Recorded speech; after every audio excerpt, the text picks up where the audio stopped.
Welcome to the Architect My Life podcast. I'm Shlachter, serial entrepreneur and CEO of the MGS Global Group, where we serve architecture and design firms with project delivery such as drafting, 3D visualization, and graphics production support. I am also the founder of Architect My Life. My goal is to help creative entrepreneurs such as architects and other design-related professionals scale their business to 6 or 7 figures. I also show them how it's possible to do this while living a rich life outside their work, reclaiming time and energy for themselves and their families. Creatives were taught how to master their craft, but not taught how to run and grow a business. Each podcast episode features a different entrepreneur from the creative industry who shares their journey towards success. If you have a growth story that others in our community could benefit from hearing, stick around to the end of the show to see how you could be a guest in one of our future episodes. Now, let's dive into this episode.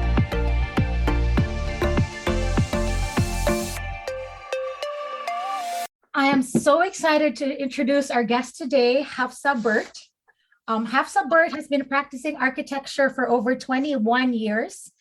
And her portfolio includes massive projects like the San Francisco Airport, institutional buildings, multifamily, hospitality, retail, you name it.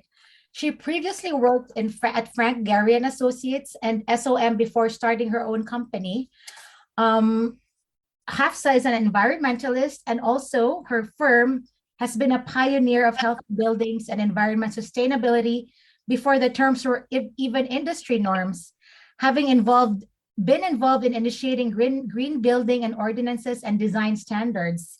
She is also a multi-award winner. I mean, she has like several awards, some of which you probably have heard of. The AIA Young Architects Award, and recently Innovation in Design by Fast Company for her Box Factory project. And more impressive, I mean, not that it wasn't impressive enough, she has spoken in over 100 conferences and talks on indoor air quality and carbon neutrality. And I'm excited to welcome Hafsa Burt. Welcome to the podcast. Thank you. Appreciate it. So tell us about you and tell us how you started your company. So I've been practicing for 22 years, and my personal passion has always been environmental sustainability and just an awareness of resource preservation and conservation strategies. So I tried to introduce those concepts when I worked at larger studios, and it just wasn't a priority. And so I knew that as soon as I get licensed, I would probably start my own studio and focus on these issues, just because it was a personal ideology. I mean, it followed a personal ideology, and it was a personal passion of mine. And so as soon as I got my license in 2006, I started my studio. And right off the bat, I was able to collaborate with one of my previous bosses, Harry Overstreet. And it was, and we worked on a project for San Francisco Airport. I was one of the consultants on it. And we also worked on Merritt College and West Oakland Teen Center. So instead of starting small, because of those collaborations, I was able to build up a good enough portfolio and also gain experience as a business owner. Wow, I'm speechless. That's pretty major to have the San Francisco Airport as one of your projects as a consultant or collaborator. Congratulations. You probably it was probably a learning curve to just move to huge projects, right? Was it? Yes. No, because the teams are very strong. So it's actually very, the projects at the airport move very smoothly because the team composition is so strong. MEP, architectural team. It was a design build, so Hensel Phelps was the GC on it. And it wasn't the entire airport project. It was like, one of the projects at San Francisco Airport, because San Francisco Airport is pretty big. And it was a secure. Pretty interesting. Yeah. So I have a question. You consider yourself an environmentalist and a pioneer. And I know a lot of people, just kind of start becoming environmentalists And I don't, like I really admire what you've been doing the past few years in your practice, that you're really promoting sustainable design and healthy building and environmental sustainability. I think sustainability should not be a suggestion, but an obligation in all the firms. What inspired you to, become, a pioneer? So like I mentioned, I've always been interested in resource preservation, the planet's health. And this is like even before I started my studio. And that was one of the reasons why I started my studio, because I wanted to focus on it. Right when I graduated college, the Kyoto Protocol was introduced. And we knew that we have these impending deadlines to meet to keep the climate change or the GWP potential of, development industry or any kind of industrialization under a certain degree threshold to even consider that the planet would survive or the people would be okay. And Kyoto Protocol came around in the late 90s. So if anybody was following what was happening and the impending deadlines that we had to kind of observe as a global community, they all became environmentalists. And I was just graduating college, and I was pretty passionate about these, the stuff that I was reading and what was happening around the world. I was just more aware. And that was 22 years ago. When I did my thesis project in college, it was a compact city within an urban environment that was mixed use, and it was sustainable. So I was thinking about these things a long time ago. It was just a personal passion. That's great that you're able to convert your passion into your business. A lot of clients don't understand the importance of sustainability, and a lot of this building systems could really be expensive and costly. So how do you promote that when you're working with a client who has a tight budget or something like that?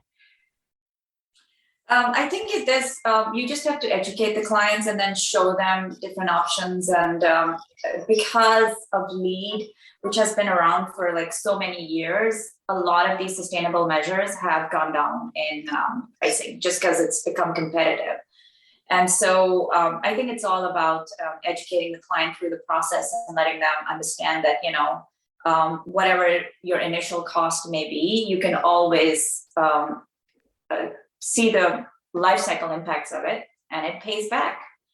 And it's also pays back positively for not just the project, but also for the planet.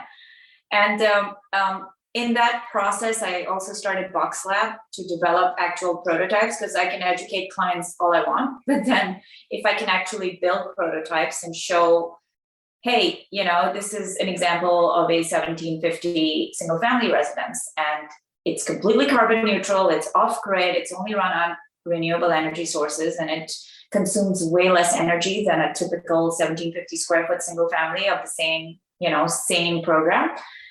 Then I have a living prototype that I can actually do a tour and say to a potential developer of potential residential development, and say, hey, look at this. This is a prototype built, and it's a quarter of the money that you'd spend on a comparable single family residence, which was not carbon neutral. So that's the whole purpose. We started Box Lab, so we can show comparative cost studies, and also Box Lab for the people who don't know what that is.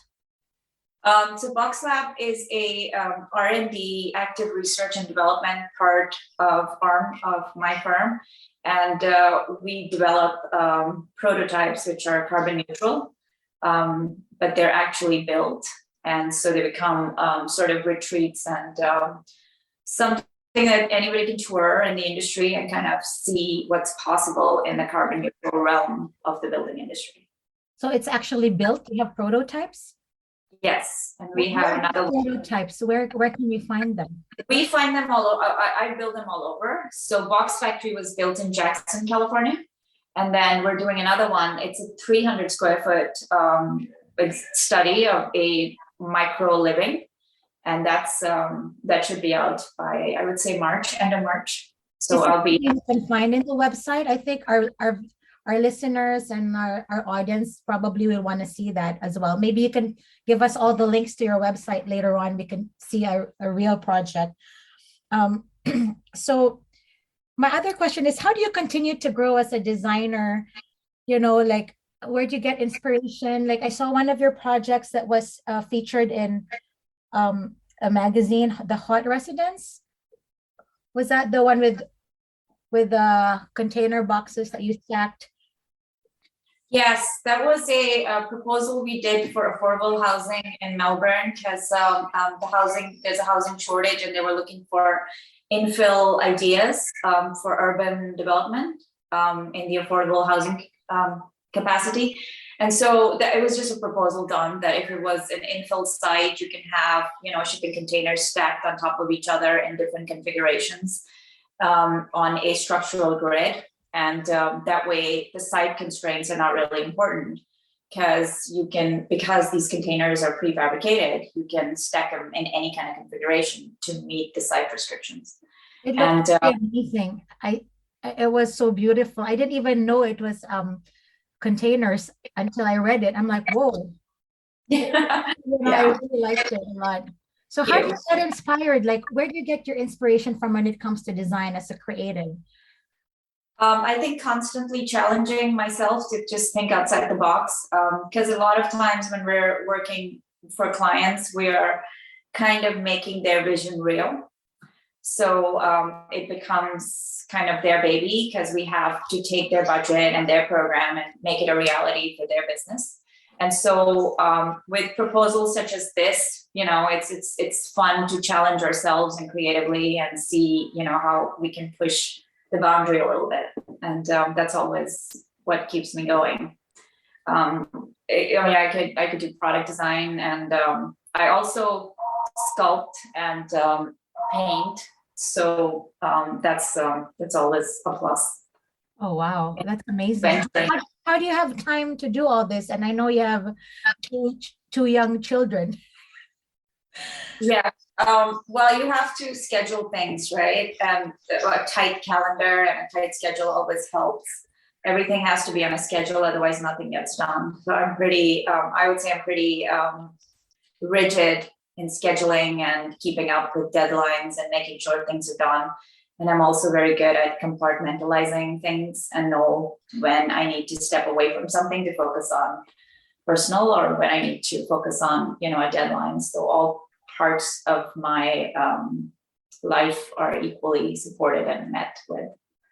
So I would say keeping a very, very tight schedule and following the calendar to the T, everything is scheduled. I'm the same way because I have team members all over in different time zones. So you need to follow a schedule or else nothing will get done. But I like what you said about compartmentalizing, because not a lot of women in general know how to compartmentalize. There's always a blur between personal life and business. People can't shut down what happened at home. They might bring it at work. Not just women in general, but a lot of people don't know how to do that. Okay, stop worrying about this, move on to the next. What are your strategies for compartmentalizing, and how did you develop them? I think just knowing what needs my attention at what time and prioritizing, that would help compartmentalize stuff. And I've always been very strategic. When you're in a professional environment, it's, you keep your personal life at home. And when you're in a personal environment, you keep your professional life at bay. It's not very easy. You have to consciously be aware of, how you're going about your day. But you have to make a conscious effort in doing that. So you're fully present, and it doesn't just come naturally. You kind of have to develop those habits. You're a business owner. Yeah. And when you're wearing a bunch of hats, that you have to juggle a lot of things at the same time, which is easier said than done, but you somehow manage, because that's just our life. That's our modern conscious decision to do it.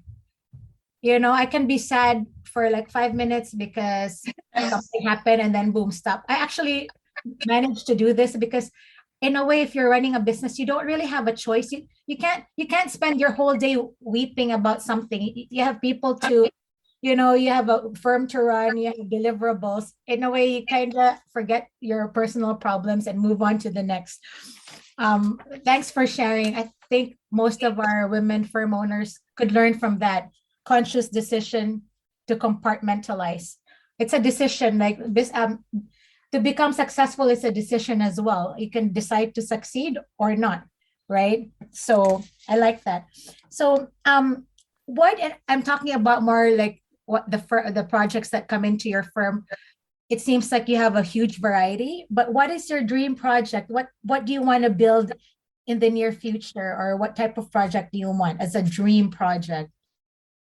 I think a dream project would be a community of several hundred apartment units, which was built on an individual microgrid and that microgrid was supporting that entire community with renewable energy. And that would be a dream project.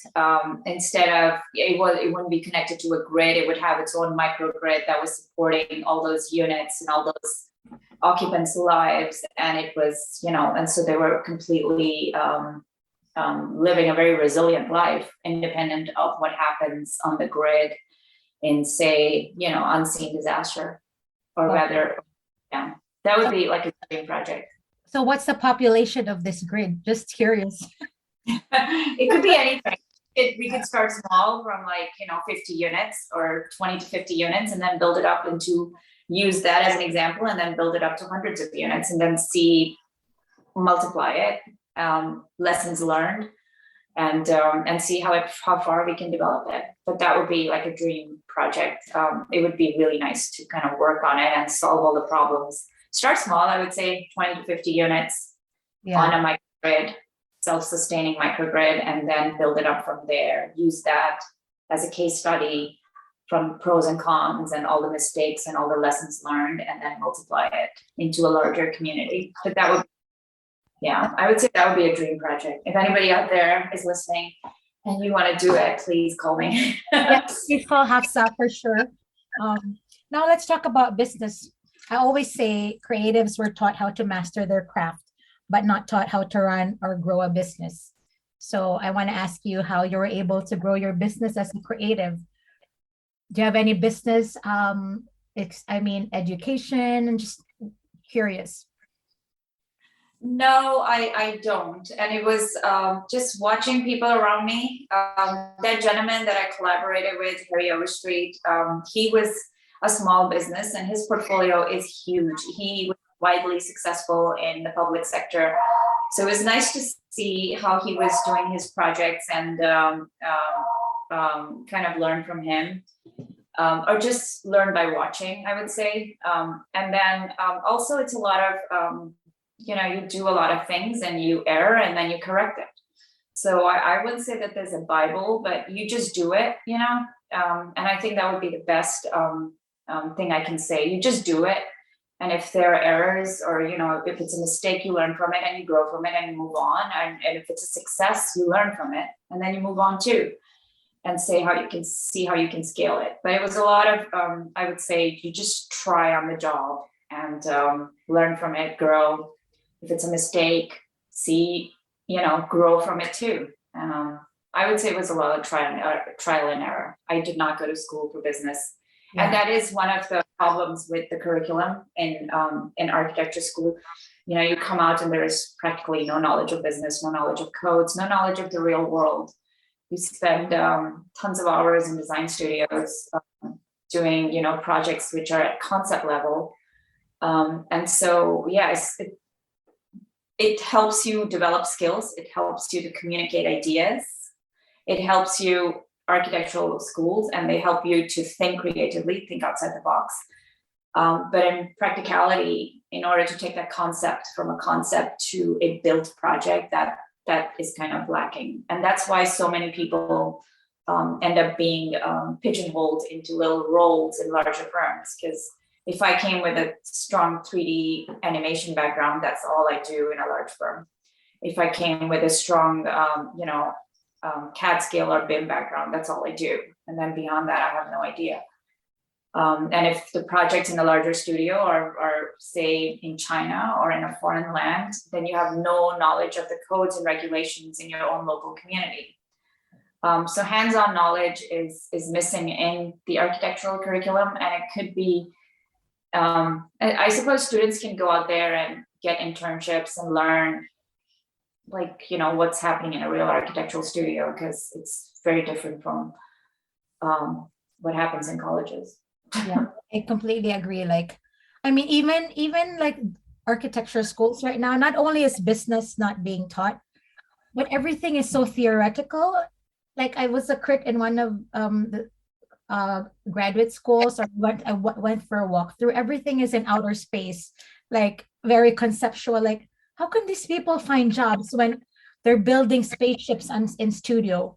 You know what I mean? Like, if you go to architecture schools right now, a lot of them have very conceptual knowledge. They don't have hands-on, detailing, construction detailing skills. So what else? I always tell my friends and clients that I'm a creative at heart, but an entrepreneur by DNA. So that's why, whether I would be practicing architecture or starting different businesses, I knew entrepreneurship is part of, my DNA. But being a creative, having a creative mind also helps running a business, right? Do you agree? Like, Yes, you have problem solving skills. I totally agree with you, because you are flexible, because you are creative, because you already know how to think outside the box, and you know how to solve problems. And that's basically what a creative is. If you can solve problems and if you are flexible, then I think you can be good at business if you just acquire resilience along the way and a very thick skin. Yeah, I like that. I'm taking notes. Acquiring resilience. Okay, I have another question. So was there ever a time in your firm where you didn't have work, or you were low in terms of like the pipeline? Like, I don't know if COVID affected your business. How did you survive, or how do you do business development? I mean, San Francisco is very competitive. I'm sure there are a lot of architects that do the same thing, sustainable design and all this. How do you stand out as a firm, and what are your business development strategies you use? Yeah, so I network a lot because we're a small studio. So I would say networking is probably our biggest strength. And whether it was COVID via Zoom calls or just staying in touch with people and constantly networking and learning and acquiring more skills and just pivoting to see, like during COVID, most of the consulting was for how to make commercial office spaces safe in terms of spread of disease. So you see an opportunity in a constraint and you figure that you have the skill set to kind of support it. And yet, if you do, then pivot the role and suggest it to clients, hey, would you need that?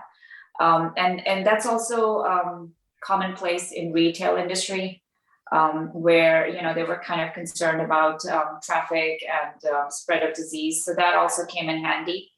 And because I was doing these self-funded research and private talks, like almost over a decade ago before the pandemic, and was focused on healthy buildings and indoor air quality, during the pandemic, it just became a valuable skill set. So you never know if you're constantly learning that at what point your personal research and your personal, knowledge set would come in handy in your business. And so during the pandemic, something that was done 12 years ago came in very handy. That's great. Yeah. And also, I realized that you've built your personal brand based on all your speaking engagements. A lot of firm owners and creators are very shy to speak.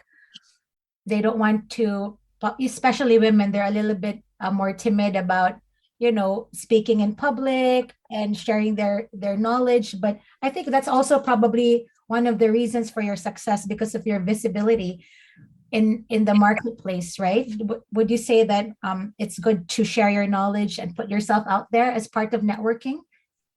Yes, I think if you are passionate about something, it's easy to talk about it, and then it's easy to share your knowledge, because if you come across projects and you see some sort of I would say some sort of a thing that doesn't align with your personal goals or ideology or your beliefs, then it's you have to educate people and say, yeah, I think this is probably not the right way of doing things, and probably this is, you know, hurting the occupant's health.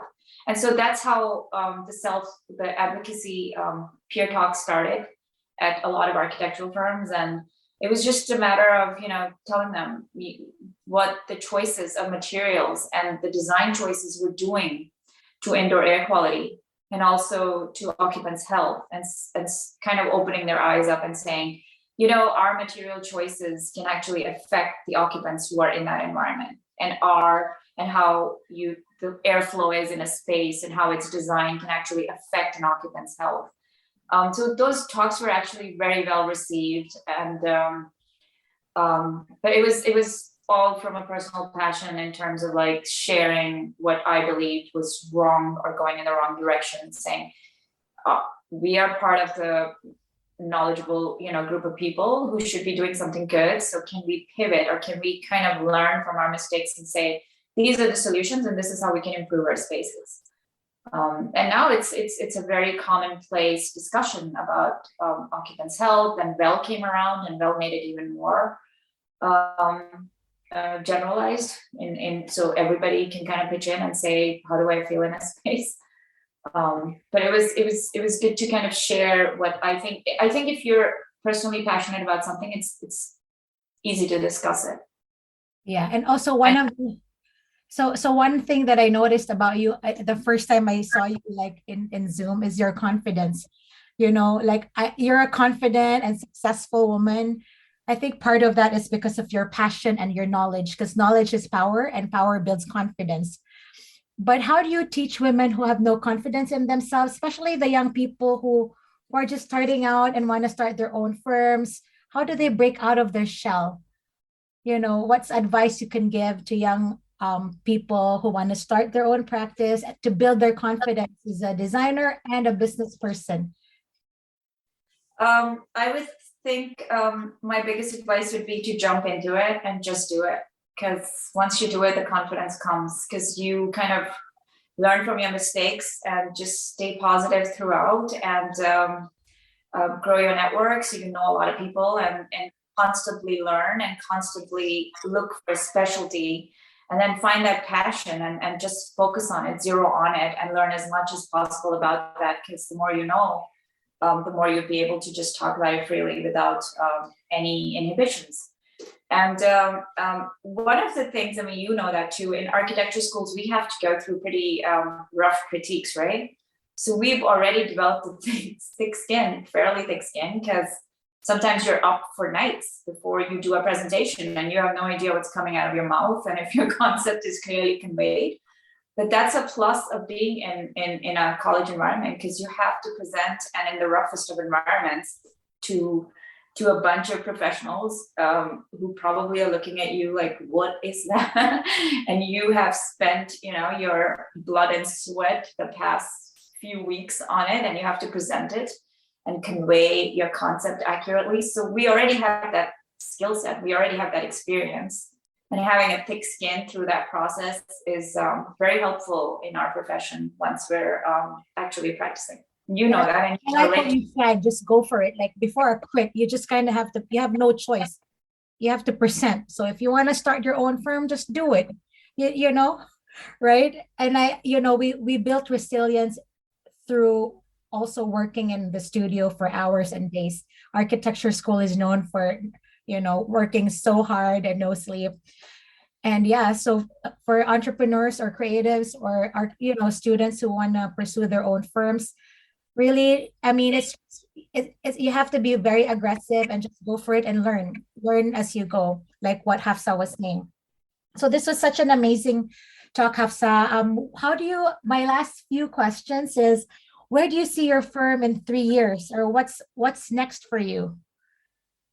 Well, I'd like to continue focusing on carbon neutrality, and not just one technology, but see Toolbox Lab if we can experiment and come up with other technologies which can make a building carbon neutral. So we would continue on that research and development line. and just see how we can grow and how we can solve actual problems which affect the earth instead of building spaceships. Because the more, we all want to build those large towers and hanging spaceships, but the thing is that we have so many real problems in the world, and the people here are so precious that I want to focus on solving real problems which have societal or environmental impacts, especially for disadvantaged communities. That I think I would continue down that passion. That's great that you really want to give back to Mother Earth and to the community and to people. So that's very inspiring as well. Where can our audience find you? Website, social media? Yes, it's hb+a.architects.com. And our LinkedIn is Hafsa Burt, just like my name. And we have Twitter for business. And we also have Instagram for business, hb+a Architects, and Facebook. So happy to chat to anyone, and love to hear ideas. And, of course, looking for collaborative opportunities. Because as a woman, I'm sure you too, as a business owner, we're just more collaborative by nature, because we want to solve problems and not necessarily dwell on them. Thank you so much for your time, and I really enjoyed our conversation. Thank you so much. Appreciate it.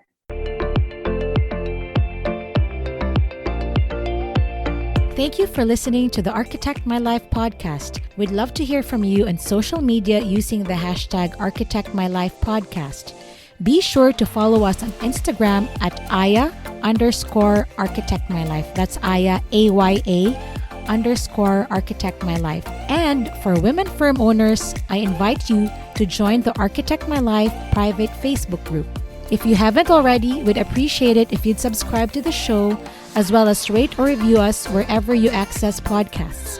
And if you think you have something to add to the conversation through your success running a business, we invite you to apply to be a guest in one of our upcoming episodes. Visit architectmylife.com/podcast to learn more. Maybe you're not in a position to share your success story yet. That's okay. Take your business to the next level with our coaching and online courses. Get everything you need at architectmylife.com. Remember, there is a way to manage it all so you can achieve more. I'm Shlachter. Thanks again for listening.